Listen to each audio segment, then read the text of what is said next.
గ్రంథావివ సంపృక్తౌ వాగర్థ ప్రతిపత్తయే జగతః పితరౌ వందే పార్వతీ పరమేశ్వరౌ. నారాయణ సమారంభాం వ్యాసశంకర మధ్యమాం అస్మదాచార్య పర్యంతాం వందే గురు పరంపరాం. కపర్దిన్ సర్వదేవేశ భగనేత్ర నిపాతన దేవదేవ మహాదేవ నీలగ్రీవ జటాధర కారణానాంచ పరమం జానే త్వాం త్రయంబకం విభుం దేవానాంచ గతిం దేవా త్వత్ప్రసూతమిదం జగత్ అజేయస్తం త్రిభిర్లోకైః స దేవాసురమానుషైః శివాయ విష్ణురూపాయ విష్ణవే శివరూపిణి దక్షయజ్ఞ వినాశాయ హరిరుద్రాయ వై నమః. ఈ శ్లోకంలోనే శ్రీ విష్ణు రూపాయ నమశివాయ మంత్రం దాగి ఉందండి. మనం రెండో రోజున చెప్పుకున్న అందరం కూడా దీక్షగా చేద్దాం శ్రీ విష్ణు రూపాయ నమశివాయ. తిక్కన గారు దీన్ని అందించారు. ఎందుకు అందించారంటే భారతం యొక్క కీలకం అక్కడుంది. అక్కడ ఎలా ఉంది అనేది చివరి రోజుల లోపల మనం ఎప్పుడు తెలుసుకున్నాం. అంత రహస్యం అంతా శివాయ విష్ణు రూపాయలు ఉందండి. ఇక్కడ సామాన్యమైన అంశం కాదు. హరిరుద్రాయ వై నమః అన్నాడు ఇక్కడ. అందుకే మొత్తం భారత హృదయాన్ని తిక్కన గారు సాక్షాత్కరింపజేసుకుని శ్రీయన గౌరినా బరుగు చల్వకు చిత్తము బల్లవింప భద్రాయిత మూర్తి అయి హరిహరంబగు రూపము దాల్చి విష్ణు రూపాయ నమశివాయ అని పల్కెడి భక్త జనంబు వైదిక ధ్యాయిత కిత్తమిచ్చు పరతత్వము గొల్తున భీష్ట సిద్ధికిన్ అని ప్రార్థించాడు. మహామంత్రం యొక్క విశేషం తర్వాత మనం ఇంకా తెలుసుకుందాం. తర్వాత ఘట్టాల్లో శివకేశవులు విజృంభించి కనిపిస్తారు. అప్పుడు మనకు దర్శనమిస్తుంది. మొత్తానికి వీరి యొక్క తపోబలంలో మొదటి అడుగు పరమేశ్వర సాక్షాత్కారమే. ఒక్క శివుడు మనవాడైతే దేవతలందరూ మనవాళ్లే అవుతారనడానికి ఈ సన్నివేశం అద్భుతమైనటువంటి ఉదాహరణ. వెంటనే స్వామి పాదాలు పడిపోయి, ఇటువంటి బంగారు స్వామితోనా నేను యుద్ధాలు చేసి ఆయుధాలు వేశాను? ఎరుకని ఎరుగక నీకున్ మరకువనెదిరితిని దీని మరపుము నన్ను కరకంఠ క్షమియింపుము నెరినెవ్వరికెరుగనొగుని నీ చరితంబుల్. నువ్వు ఎరుకగా కనబడగానే నేను ఎరుగలేకపోయానయ్యా. నేను ఎరుక లేకుండా ప్రవర్తించాను అన్నాడు. ఇక్కడ ఎరుకతో ఇన్ని మాట్లాడొచ్చా అంటే ఎరుకకి ఎన్ని అర్థాలు ఉన్నాయో తెలియాలి. తెలుగు వాళ్ళైతే తెలుస్తుంది. ఇంత చక్కగా మాట్లాడి స్వామిని ఎప్పుడైతే ప్రార్థించాడో స్వామి అన్నాడు, నేను కొట్టించుకోకపోతే నువ్వు కొట్టలేవయ్యా అన్నాడు. ఆయన గొప్ప మాట. అసలు రూపంతో వస్తే నువ్వు ఇంత చెయ్యు. అందుకే ఈ రూపంతో వచ్చాను. పైగా ఆదికిరాత రూపం దర్శనమిస్తే విజయం తథ్యంట. శత్రునాశకత్వానికి సూచకమే ఆదికిరాతమూర్తి. అందుకే కిరాత శత్రుపీడనం నాశయతు అన్నారు ఇక్కడ. అందుకే ఆదికిరాతమూర్తిగా నేను దర్శనం ఇవ్వడమే నీకు విజయం అని చెప్పడం. అంతేకాదు, నువ్వు నాతో యుద్ధం చేస్తున్నప్పుడు నీ గాంధీ అన్ని లోపలికి తీసుకున్నాను, ఇదిగో మళ్ళీ తీసుకో అన్నాడు. లోపలికి తీసుకెళ్ళి ఛార్జ్ చేసి ఇచ్చాడండి మహాత్ముడు. మరింతగా అంతవరకు ఆ గాంధీవానికి ఉన్నటువంటి ఇతర దేవతా శక్తులు ఇప్పుడు శివశక్తి కలిసింది, అది ఇచ్చాడు. అంతేకాదు, స్వామి ఇంకొక అద్భుతమైన అనుగ్రహం చూపించాడు. కుస్తీ పట్లు పెట్టాడు. ఇంకేం కావాలి ఇక్కడ? కనుక ఆయుధాలను దివ్యమే చేయడం కాదు, నేను దేహాన్ని దివ్యం చేశాను అన్నాడు. ఇక్కడ శివస్పర్శతో ఆ దేహం పవిత్రమైందండి. ఇక్కడ చాలా విశేషమైన అంశం. అప్పుడు అనుగ్రహించాడు, నేను నీకు పాశుపతాస్త్రం ఇస్తున్నాను. ప్రయోగోపసంహారాలతో కలిపి పాశుపతాస్త్ర మంత్రాన్ని స్వయంగా శివుడే ఉపదేశించాడండి. ఇక్కడ ఆ భవ్యమైన పాశుపతాస్త్రాన్ని స్వీకరించాడు. దానితో పాటు ఇవ్వవలసిన మరికొన్ని అస్త్రములు కూడా పరమేశ్వరుడు అనుగ్రహించాడు. అవన్నీ స్వీకరించినటువంటి అర్జునుడు నమస్కరిస్తూ ఉండగా పరమేశ్వరుడు అంతర్ధానమయ్యాడు. అంతర్ధానమైన అనుభూతి మాత్రం మనస్సులో చెదిరిపోలేదండి. ఆ తర్వాత ఇతడు పడుతున్న ఆనందం ఏంటంటే అది వర్ణిస్తున్నాడు ఇక్కడ వ్యాసదేవుడు. తతోర్జున పరం చక్రే విస్మయం పరవీర. అద్భుతమైన ఆశ్చర్యానికి లోనయ్యాడు. ఏంటంటే, మహాదేవుణ్ణి చూశానా? ఆయన నన్ను చూశాడా? ఏ స్వామి యొక్క దర్శనం దేవతలకు కూడా దుర్లభమో ఆ స్వామిని నేను నిజంగా చూశానా? మయా సాక్షాన్ మహాదేవో దృష్ట ఇత్యేవ భారత. సాక్షాత్ మహాదేవుడే కనబడ్డాడే. ధన్యోస్మి అనుగ్రహీతోస్మి యన్మయా త్రయంబకో హరః పినాకి వరదో రూపి దృష్ట స్పృష్టశ్చ పాణిన. నేను ధన్యుణ్ణి, కృతకృత్యుణ్ణి, అనుగ్రహింపబడ్డాను. స్వామి నాకు దర్శనమిచ్చాడు, నన్ను స్పర్శ చేశాడు. ఎంత ధన్యుణ్ణి నేను!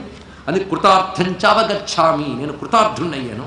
ఇదే మాటని నన్నయ్య గారు ఇంకంత అనుభూతి అందిస్తున్నారంటే, త్రినయన గాత్రస్పర్శంబున నిజ గాత్రము పవిత్రమును ముక్తాగంబును అతి తేజోవీర్యంబునునైనా. ఇక్కడ నన్నయ్య గారు ఒక రహస్యాన్ని చూపిస్తున్నారండి. ఆ రహస్యం తర్వాత మనకు పనికొస్తుంది, తర్వాత కదా అర్థం చేసుకోవడానికి. శివుని యొక్క శరీర స్పర్శ చేత నా శరీరం పవిత్రమైంది, పాపరహితమైంది, అమిత బలాన్ని పొందింది అని ఆనందపడి మంటి హరుదేహ మంటన్ కంటి ఉమాధీసు నసుర కంటక హనుము కంటి కరకంటు జూడంగంటి కృతార్థుండనైతి కడుపుణ్యమునన్ అని ఆనందపరచుడయ్యాడు అర్జునుడు. ఆ ఆనందంతో ఎప్పుడైతే పరవశిస్తున్నాడో ఒక్కసారిగా దేవతలు ఎదురుగా కనబడ్డారట. అందులో మొదట ఇంద్రుడు, వరుణుడు, కుబేరుడు, యముడు, విశ్వేదేవతలు వీళ్ళందరూ దర్శనమిచ్చారు. ఇచ్చి నువ్వు ధన్యుడివయ్యా, నువ్వు సర్వాస్త్రములు పొందడానికి అర్హుడివయ్యావు అంటూ వరుణుడు తన పరివారంతో వచ్చి వారుణాస్త్రాన్ని అనుగ్రహించాడు. కుబేరుడు కౌబేరాస్త్రాన్ని, దివ్యములైన అనేకములైన అస్త్రములను ఆయన అనుగ్రహించాడు. అంతర్ధానము అనబడి మరొక అస్త్రాన్ని ఇచ్చేట కుబేరుడు. ఇక యముడు దండము, దివ్యాస్త్రములు అనుగ్రహించాడు. విశ్వభావనులైన పితృదేవతలు వచ్చి వారు కూడా దివ్యములైన శక్తుల్ని ప్రసాదించారు. ఇంద్రాణి సహితుడై ఐరావతంపై ఇంద్రుడు వచ్చి దివ్యమైనటువంటి అస్త్రములను, వివిధమైన శక్తులను ప్రసాదించాడు.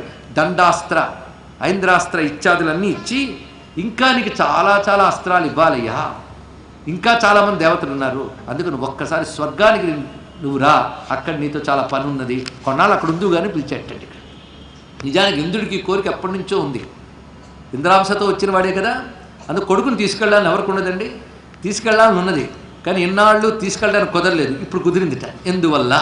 ఎందుకంటే సశరీరంగా స్వర్గానికి వెళ్ళడం అనే మాట సామాన్యమైన అంశం కాదు, అది ఎవ్వరికీ దొరకదు. అంత ధర్మాత్ములైనా ఈ కర్మ శరీరం విడిచిపెట్టాక భోగ శరీరం అనేది పొంది దానితో వెళ్లాల్సింది ఊర్ధ్వలోకాలకి. ఈ శరీరంతో ఎవరు వెళ్ళలేదు. ఒకవేళ ఏదో తపస్సుతోనో మాయతోనో మంత్రంతోనో వెళ్ళిపోదామని ప్రయత్నిస్తే త్రిశంకుల్లో వేలాడాలి, తప్పనది. ఆయన అలా వెళ్ళాలని ప్రయత్నించాడు. అదే ఆయన ధర్మమో యజ్ఞమో చేసుకుంటే పోయేక స్వర్గానికి వెళ్ళేవాడు.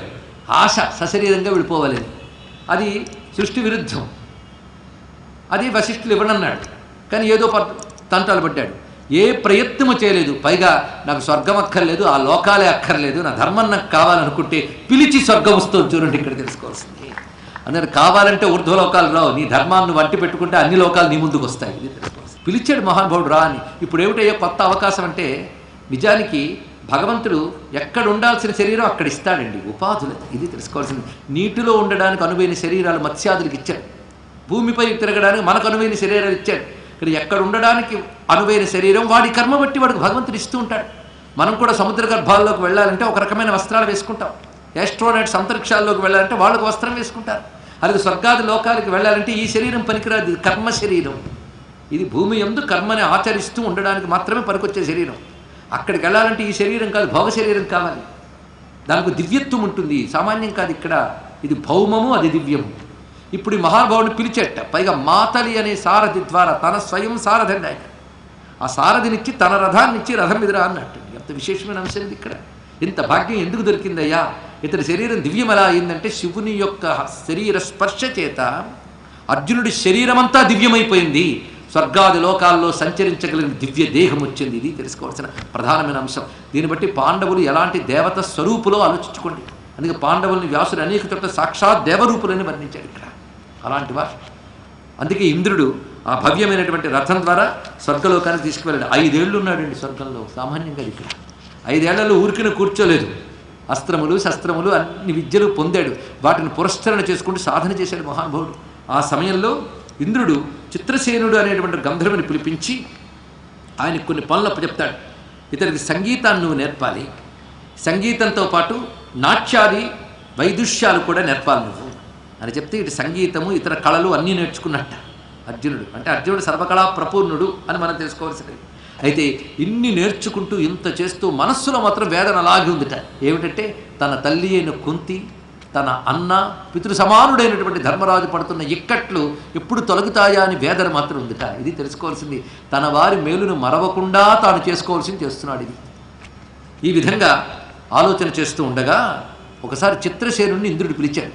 ఓ గంధర్వరాజా, నువ్వు సాయం చేయాలన్నాడు. ఏమిటంటే, నేను నేరుగా చెప్తే బాగోదు కనుక నిన్ను చెప్తున్నా. మొన్న సభలో ఋషులు, దేవతలు అందరూ ఉన్నప్పుడు అప్సరసలు నాట్యం చేశారు. అప్సరసలు అందరూ నాట్యం చేశారు. అందులో ఊర్వశి నాట్యం చేస్తున్నప్పుడు మాత్రము అర్జునుడు ఒక ప్రత్యేకంగా ఊర్వశిని చూశాడు. కాబట్టి నేను చెప్పానని చెప్పు ఊర్వశికి, ఒక్కసారి అర్జునుని వెళ్ళి సేవ చేయమని చెప్పు, ప్రత్యేక దృష్టి అర్జునుడు చూశాడు గనక అని ఇంద్రుడు అన్నట్ట. ఇంద్రుడికి తెలియదా? తెలుసు. దీని వెనకాలంతా అనేక దైవ కారణాలు ఉంటాయి. ఆ తర్వాత ఆ మాట ప్రకారంగా చిత్రసేనుడు చెప్తే సంతోషించింది ఊర్వశి. ఎందుకంటే అర్జునుడిని చూసిన దగ్గర నుంచి ఈమె మనస్సు అతనిపై ప్రీతి చెంది ఉన్నది. ఆ కారణం చేత ఇది ఒక వరంగా ఆమె భావించింది. భావించి తనని తాను చక్కగా అలంకరించుకొని అర్జునుడు ఉన్నటువంటి ఏకాంత గృహానికి వెళ్ళింది. ఆ అర్జునుడి గృహానికి కూడా కాపలాదారు ఉన్నాడు. ఆయన వచ్చి చెప్పి ఊర్వశి మీ దర్శనం కోసం వచ్చింది అని చెప్పగానే తాను లోపలికి ఆహ్వానించి తల వంచుకున్నట్టండి. ఇక్కడ నుండి సంస్కారాన్ని పరిశీలించాలి. దృష్ట్వైవ చౌర్వశీం పార్థో లజ్జా సంవృత లోచన, సిగ్గుతో తల వంచుకున్నట్ట. ఎందుకంటే పరస్త్రీలు కనబడినప్పుడు ఉత్తమ పురుషుడు ఎలా ప్రవర్తిస్తాడో శాస్త్రాలు వర్ణిస్తాయి ఇక్కడ. అందుకే పరస్త్రీలు కన్నప్పుడు తల వంచుకుని పాదదర్శనం చేయడమే, నేరుగా కళ్ళు ఇలా పెట్టి మాట్లాడటండి. లక్ష్మణస్వామి సీతమ్మ నూపురాలు చూసినప్పుడు కూడా మనం గుర్తు తెచ్చుకోవాల్సింది ఇది ఇక్కడ మాట. తదాభివాదనం కృత్వా, పైగా అభివాదనం చేసేట, నమస్కరించాడు. ఎలాగంటే గురు పూజాం ప్రయుక్తవాన్, గురువులు కనబడినప్పుడు ఏ విధమైన అభివాదన చేయాలో అది చేసేట. ఒక్కొక్కరికి ఒక్కొక్క రకమైన అభివాదం ఉంటుందండి. ఇక్కడ నమస్తే గురువు అంటుంటారు కొందరు, అది వేరు. నిజమైన గురువులకు కనబడినప్పుడు చేసే నమస్కారాలు వేరు. అలాంటి అభివాదం చేశాడు. చేసి అమ్మా మీరు ఏ కారణం చేత ఇక్కడికి విచ్చేశారు అంటే, చిత్రసేనుడు ద్వారా ఇంద్రుడు కబురు పంపాడు. పైగా ఇంద్రుడు చెప్పడం కాదు, నేను గమనించాను. అప్సరసలు అంతమంది నాట్యం చేస్తున్నా నువ్వు నన్ను రెప్పవేయకుండా చూశావు, దానికి నేను చాలా ఆనందించాను. తర్వాత ఆ విషయం ఇంద్రుడు కూడా గమనించాడు, నీ దగ్గరికి పంపాడు. కాబట్టి నా సేవలను నువ్వు స్వీకరించు, నిన్ను సేవిస్తాను అని.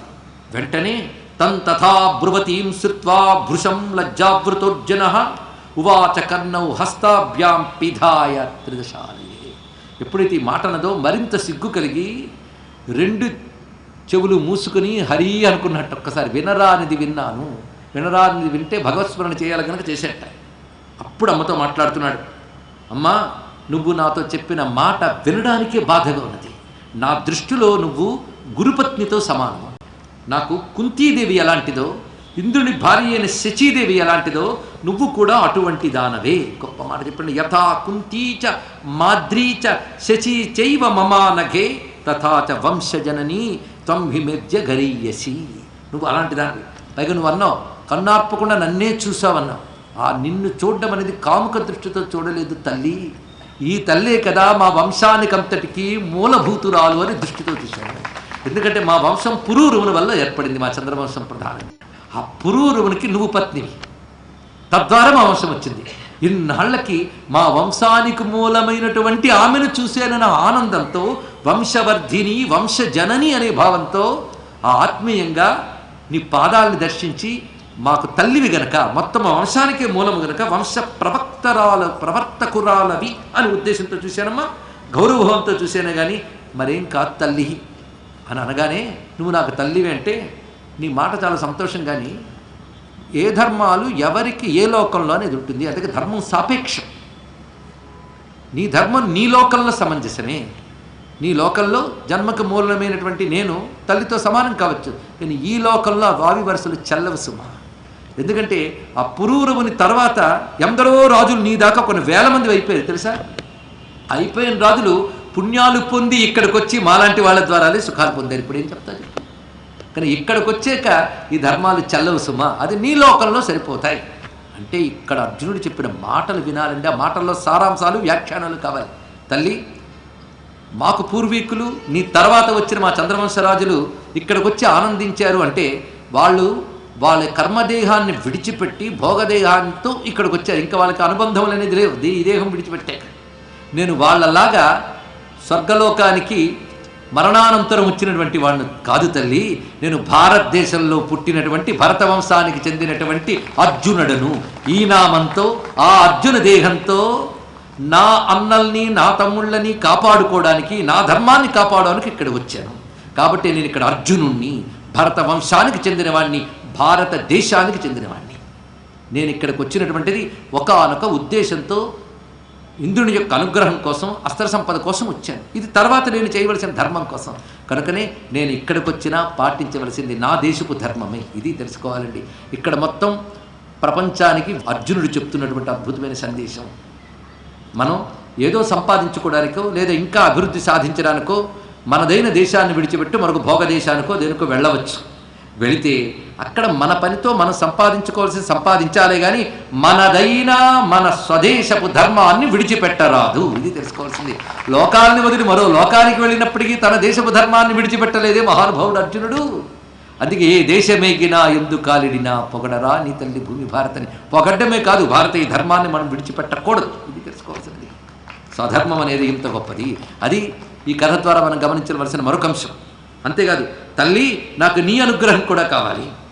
వంశజననీ గచ్చ మూర్ధనా ప్రపన్నాస్మి పాదవుతే వరవర్ణిని త్వం వే మాతృవత్ పూజ్య రక్ష్యోహం పుత్రవత్తయ త్వయా. ఎంత అందమైన మాట అంటున్నాడు చూడండి. అమ్మా, నీ పాదాలకి నా తల తగిలేలాగా నమస్కారం చేస్తున్నానమ్మా. నాకు నువ్వు తల్లి వలె పూజ్యురాలు, నేను నీకు కొడుకులా రక్షింపవలసిన వాడను, నన్ను నువ్వు రక్షించు తల్లి, రక్షించు అన్నాడు. అనగానే ఒక్కసారి మహా కోపాన్ని పొంది అపుమానితి విఖ్యాత షండవత్ విచరిష్యసి, నువ్వు నన్ను కాదన్నావు గనక నపుంసకుడు అని పేరు పొందుతూ షండవత్, షండవత్ శబ్దం చాలా జాగ్రత్తగా ఉన్నది. నపుంసకుని వలే తిరుగుతావు అన్నది ఇక్కడ ఈ మాట. అంటే నపుంసకుడిగా పేరు పొంది నపుంసకుని వలే తిరుగుతావు, నర్తక వేషం వేసుకుని ఆడవాళ్ళ మధ్యలో ఉంటావు అని చెప్పించిందని ఇక్కడ నన్ను కాదన్నందుకు. అంటే నపుంసకుని వలే అన్నది నపుంసకుని గా కాకుండా ఇక్కడ కూడా చిత్రం. అంటే చూడ్డానికి ఆ విధంగా ప్రవర్తిస్తూ ఉంటావు. శాపమే నిజానికి. పైగా అర్జునుడు లాంటి మహాపురుషుడికి ఇంతకంటే గొప్ప శాపం మరొకటి ఉండదండి. ఎందుకంటే పురుషుడికి మహాశాపం నపుంసకత్వం, అంతకంటే మరి ఏమిటి లేదు. అందులో ఆ మహాపురుషుడికి, పురుషుడంటేనే పేరు పొందినటువంటి మహాత్ముడికి ఇంతకంటే శాపం మరేముంటుంది. ఇంత శాపం ఇచ్చినా కళ్ళు మూసు కూర్చున్నాడు, నమస్కారం చేశాడంతే. ఆమె వెళ్ళిపోయింది సరసర. ఈ లోపల వచ్చాడు ఇంద్రుడు అక్కడికి. శభాష్ అన్నాడు. మీ అమ్మ కుంతి నిన్ను కన్నందుకు ఇవాళ ధన్యురాలైపోయిందయ్యా అన్నాడు. ఇక్కడ సుపుత్రవతి అయిపోయింది ఆమె. ఎందుకంటే నీ మనోధైర్యం ఋషులకు కూడా లేదు, ఋషులను కూడా జయించు. ఎందుకంటే ఊరవశ అంటే సామాన్యమా? సర్వాప్సరసల కాంతుల్ని మించిపోయిన అందగత్త ఆమె, నరనారాయణుల వల్ల కలిగినటువంటిది. అలాంటి మహాత్మురాలు ఆమె వచ్చి అక్కడ నిలబడితే ఇసుమంత కూడా వికారానికి లోను కాలేదు నువ్వు. ఆ నృత్య సమయంలోనూ నువ్వు వికారానికి లోను కాలేదు, నాకు తెలుసు. కేవలం నీ యొక్క గొప్పతనాన్ని బయటికి ప్రకటింపజేయడానికి నేను చేసేది అన్నాడు ఇంద్రుడు ఇక్కడ. పైగా నీ ధర్మము, నీ తపోనిష్ట నాకు చాలా నచ్చింది, అదేంటి నిగ్రహం. ఇటువంటి వాడు అర్జునుడు, కామచేత. ఆ మహానుభావుడు సామాన్యుడు కాడు. ఇక్కడ చాలా సంతోషించాను. ఇక్కడ ఈమె ఇచ్చినటువంటి శాపం నీకు శాపము కాదు, ఇది నీకు వరం అవుతుంది. అజ్ఞాతవాసంలో నువ్వు ఆ విధమైన షండభావంతో, నపుంసక భావంతో ఉంటూ నువ్వు ఇప్పుడు వరకు నేర్చుకున్న సంగీత నృత్యాది కళ్ళన్ని బోధిస్తూ ఉంటావు. ఎందుకంటే నీలాంటి మహాపురుషుడు ఏ వేషం వేసుకున్నా నీ తేజస్సు దాగదయ్యా వెలికి కనబడుతూనే ఉంటుంది. అప్పుడు అజ్ఞాతవాసం సరిగ్గా జరగదు. అందుకు నువ్వు ఈ వేషం ధరించినట్లయితే నిన్ను ఎవరు పోల్చుకోలేరు. ఇది నీకు శాపం కాదు, ఇది ఒక వరం.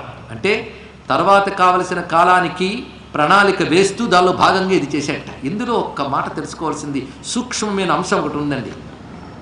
తన ధర్మం మీద తాను ఉన్నప్పుడు ఎదురయ్యే శాపం కూడా వరమవుతుంది. ఇది తెలుసుకోవాల్సింది ఇక్కడ. అంత అద్భుతమైన అంశం. ధర్మనిష్ఠుడైన వాడికి ఎటువంటి శాపాలు ఎదురైనా, ఎలాంటి కష్టాలు ఎదురైనా అనుకూలంగా మారిపోతాయి. మొత్తం పాండవుల చరిత్ర తిరగవేయండి. మనం అనుకుంటా పాండవులు కష్టపడ్డారని. కొంచెం ఆలోచిస్తే వాళ్ళంత లాభాలు ఎవరు పడలేదు. అవునా లేదండి? అంతకుముందు భీమసేనుడిని నీటిలో తోసేస్తే చక్కగా 10,000 ఏనుగులు బలం వచ్చేటువంటి పాయసం తాగించారు నాగులు. బయటకు వచ్చాడే లేదా పరిశీలించండి. వీళ్ళందరినీ తీసి లక్క ఇంట్లో తగలబెడితే తర్వాత వెళ్ళి చక్కగా వెళ్ళి ద్రౌపదిని పెళ్లి చేసుకొచ్చారు వెనక్కి. జరిగినవన్నీ మీరు పరిశీలిస్తే అడవులకు పంపిస్తే వెళ్ళి శివుణ్ణి సాక్షాత్కరింపజేసుకుని దేవతలందరినీ సాక్షాత్కరించుకుని స్వర్గానికి షికారికి వెళ్ళి వచ్చాడు మహానుభావుడు. అందుకే మన ధర్మాన్ని మనం పట్టుకున్నప్పుడు దుర్మార్గులను హింసించినా వరాలుగా మారుతాయి. ఇవి చెప్పండి పిల్లలకి. అది తెలుసుకోవాల్సింది. ధర్మం పట్టుకుంటే ఏమొస్తుందంటే ఇది వస్తుందని చూపించండి వాళ్ళకి. ధర్మం పట్టుకుంటే వచ్చే బలం అది. ఈ విధంగా చెప్పి ధన్యుడు అయ్యావు అని వరమిచ్చి అక్కడ కొంతకాలం ఉంచేట్టు మహానుభావుడు. ఎన్నాళ్ళు? 5 ఏళ్ళు అండి మహానుభావుడు అక్కడ ఉన్నాడు. ఈ 5 ఏళ్ల కాలంలో బహు అస్త్రశస్త్ర సంపదలని పొందాడు. ఈ లోపల జరిగిన అంశం ఏంటంటే అట్నుంచి 5 ఏళ్ళు వెళ్ళిపోతే ధర్మరాజు ఏమనుకుంటాడండి, వేదన పట్టు తమ్ముడు ఇంకా రాలేదని బాధపట్టు గగన మండలంలోంచి ధర్మరాజు కూర్చున్నటువంటి ఆశ్రమ ప్రాంతానికి తేజస్సు దిగి వచ్చింది. అక్కడ ఏమిటా తేజస్సు అంటే చూస్తే లోమస మహర్షి. అనేక మంది మహర్షులు ఆ దివ్యమైన లోకాల్లో ఉంటారు కదా. ఇంద్రుడు పంపాడు ఆయన్ని. ఇక్కడ నేను 5 ఏళ్ళు ఈయన నుంచితే వాళ్ళ అన్నగారు గాభరా పడతారు కనుక వెళ్ళి విషయమంతా చెప్పు, నా దగ్గర ఉంచానని అస్త్ర విద్యలని నేర్చుకుంటూ ఉన్నాడు అని చెప్పు, అతన్ని ఈ లోపల ఏం చేస్తామంటే తీర్థయాత్రలన్నీ చూపించు అని చెప్పట్టండి. ఇక్కడ ఆ లోమస మహర్షి వచ్చి స్వయంగా తీర్థయాత్రలకు తీసుకువెళ్తున్నాడు. అయితే లోమస మహర్షి రావడానికి కొద్దిసేపటికి ముందు నారదుడు వస్తాడు. నారదుడు వచ్చి తీర్థయాత్రలు, క్షేత్రయాత్రలు, ఏ తీర్థం మహిమ ఏమిటి, ఏ క్షేత్రం మహిమ ఏమిటో చెప్తారండి. భారతంలో మనకు వస్తున్న అపారమైన జ్ఞానంలో ఈ తీర్థక్షేత్ర జ్ఞానం ఒకటి. ఇది తెలుసుకోవాలి నిజానికి, కానీ ఇక్కడ తెలియజేయడానికి అవకాశం లేదు. ధర్మం అనేక రకాలుగా ఉంటుంది మనకి, అందులో తీర్థయాత్రలు, క్షేత్రయాత్రలు ఒకటి. కొందరు అంటూ ఉంటారు తీర్థయాత్రలు, క్షేత్రయాత్రలు చేయాలండి, మనసులో ఉంటే చాలదా అని. అంటే వాడికి మనసులో లేదు అని అర్థం అనమాట. మనసులో ఉంటే తప్పకుండా చేస్తాడు. తీర్థయాత్రలు, క్షేత్రయాత్రలు చెయ్యాలండి. చేయడం వల్ల పాపనాశనం జరిగి తపస్సు బలమే తరిస్తాం.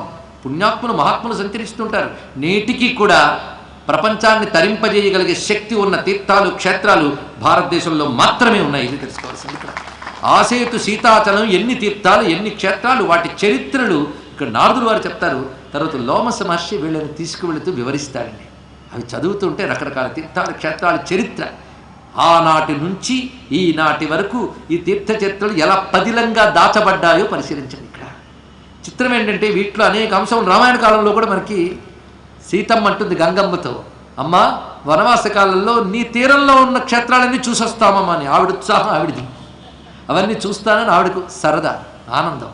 అలా ఈ మహాత్ములందరూ తీర్థయాత్రలు సేవిస్తూ ఉన్నారు. ఆ తీర్థయాత్రల్లో మొత్తం ఆసేతు సీతాచలం ఉన్న భవ్య తీర్థములని కనబడతాయి. అందుకే నేటికి భారతదేశంలో ఎక్కడికి వెళ్ళినా ఇది పాండవుల గుహ, ఇది పాండవులు ప్రతిష్ఠ చేసిన లింగం, ఇది పాండవుల యొక్క ఆలయం అని చూపిస్తుంటారండి. మొన్న నైమిషారణ్యంలో హనుమంతుడి యొక్క ప్రాంతం వద్ద పాండవుల గుడి ఉంది. ఎందుకుందయ్యా అంటే ఎందుకుందో భారతంలో ఉంది. అది చిత్రం. ఇలా వాళ్ళు అనేకం దర్శిస్తూ ఉన్నారు. ఈ లోపల కొందరు ఋషులు చేరుకుని ధృతరాష్ట్రుడితో చెప్పారట, మీ మధ్య అరణ్యానికి వెళ్ళి ఎంత బాగున్నారు అనుకున్నావు అని చెప్పారు. ఇది మటిమాటికి ఇదొక ఇన్ఫర్మేషన్ పడింది. ధృతరాష్ట్రుడికి అంత బాధ కలిగింది. ఏం జరిగింది ఏమిటి ఈ మధ్యలో విశేషం అన్నాడు. వెంటనే ఏం జరగడం ఏంటయ్యా, అర్జునుడు ఆ రకంగా ఇంద్రుడు అనుగ్రహం, శివుని అనుగ్రహం పొందట, ఇంక వాడి గుండెలో పిడుగు పడ్డట్టు అయిందండి. ఇలాంటివన్నీ చెప్పి వెళ్ళిపోయారు. వాడు దుఃఖంలో వాడు ఉన్నాడు. ఈ లోపల ఎంత కాదన్నా తమ్ముడి దగ్గర లేడు. ఋషులు వస్తూ వెళుతున్నా ఒక్కొక్కప్పుడు గ్యాప్ వస్తుంది కదా, దానితో బాధ కలిగింది మహానుభావుడు ధర్మరాజుకి. ఆ బాధతో ఉంటున్నట్ట. ఈ లోపల ఒక మహర్షి వచ్చాడు. అక్కడికి వచ్చినప్పుడు ఎంత మహాత్ముడికైనా ఒక్కొక్కప్పుడు ఉన్న పరిస్థితి తలుచుకున్నప్పుడు వేదన వస్తూ ఉంటుందండి, తప్పలేదు. ఆ వేదాన్ని పరామర్శ ద్వారా ఆ వేదం నుంచి బయటపడాలి. పరామర్శ అంటే తత్వచింతన, సత్యచింతన, ధర్మచింతన. ఈ మూడు చేసుకుని ఏది సత్యమో తెలుసుకుని దుఃఖం నుంచి బయటపడిపోవాలి. అందుకని దుఃఖం పట్టుకుని వేలాడుతుంటే వ్యక్తిత్వం దెబ్బతింటుంది. ఇది తెలుసుకోవాలి. అందుకు దుఃఖం కలిగిన ప్రతిసారి పరామర్శ, పరమును ఆమర్శను చేయుట. ఏది ఉత్కృష్టమైన ధర్మమో దాన్ని తెలుసుకుంటూ దుఃఖాన్ని నుంచి బయటపడాలి. మనకు చేత కాకపోతే పెద్దలు వచ్చి చెప్తారు, అది పరామర్శ. అంతేగాని ఏడుస్తున్న వాడితో కలిసి ఏడవడం కాదు పరామర్శ. ఇక్కడ మహానుభావుడు ఏంటంటే ఒక మహర్షి వచ్చేట, ఆయన పేరు బృహదస్సుడు. ఆయన వచ్చి కూర్చున్నప్పుడు ధర్మరాజు నమస్కారం చేసి అర్ఘ్యపాద్యాదులన్నీ ఇచ్చిన తర్వాత కబుర్లాడుతూ ఒక మాట అన్నాడు. నా అంత దుఃఖపడ్డవాడు ఈ ప్రపంచంలో ఎవడు లేడు కదా అన్నాడు.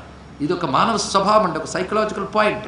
ప్రతివాడికి ఏమనిపిస్తుందంటే సృష్టిలో తానొక్కడే దుఃఖపడిపోతున్నాడు, మిగిలిన వాళ్ళందరూ బాగున్నారు అంటూ ఉంటారండి. ఇళ్లల్లో కొడుతుంది. ఏమంటే మనకే మాత్రం ఈ కష్టాలు ఎందుకున్నాయి, అందరూ సుఖంగా ఉన్నారు కదా అని. అంటే అందరూ కష్టాలు చెప్పుకు తిరుగుతారని ఏమిటి? ఇక్కడ పీత కష్టాలు పీతమని సామెత ఎలాగో ఉన్నది. ఎవడి బాధలు వాడుకుంటూ ఉంటాయి. కానీ వాడికి వాడు ఏమనుకుంటూ అంటే తనకు ఎక్కువ కష్టాలు ఉన్నట్టు. ఎందరు లేరు లోకంలో, తానేం పుట్టాడేంటి కానీ అనుకుంటూ ఉంటారండి. అందుకే మనస్తత్వాలన్నీ కనబడుతుండే భారతంలో.